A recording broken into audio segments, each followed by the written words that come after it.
Purpose of thinking. The purpose of thinking is to understand our world as best as possible. Our mind have evolved to think so that we can better adapt to our environment and make smarter decisions on how to survive, live, and flourish.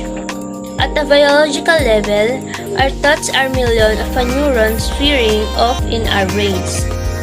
Logical thinking uses reasoning skills to objectively study any problem, which help make a rational conclusion about how to proceed.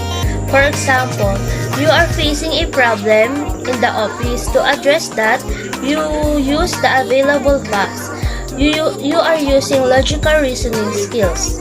And logical thinking skills are important because they can help you to reason through important decisions, solve your problems, generate creative ideas, and set goals, all of which are necessary for developing your career.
Our muscles as promote activity, creativity in addition to problem solving. We are allowing ourselves to come up with original and creative responses. You can evaluate this concept while making the necessary adjustments through critical thinking.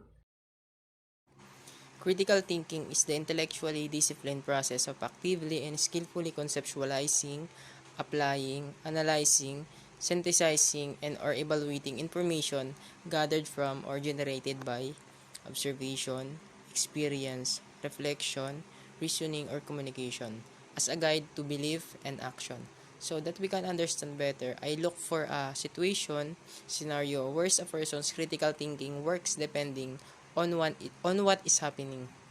Example, using your time wisely.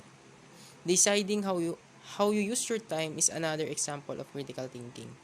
Continually evaluating how you spend your time can help you discover tasks and activities that may change how you prioritize your duties.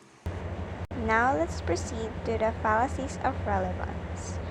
Fallacies of relevance is a kind of fallacy that wherein an argument has the premises that are logically irrelevant to the conclusion.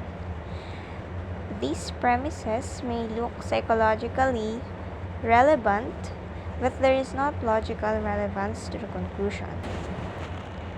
There are different types of fallacies of relevance that affects an argument. Number one is appeal to force, ad vacuous, a direct or indirect threat to the audience. Next is appeal to pity or ad misericordiam, using pity to sway the audience. Next is appeal to people at ad populum, using popularity to sway the audience. Next is attacking the person or ad hominem, focusing on the opponent, not the person. Lastly, straw man, oversimplifying your opponent's argument in order to knock it down. This means sometimes when we form an argument, we rely on how we think about something than think logically on how it really affects a specific thing before we make a conclusion to make it more reasoning or logical.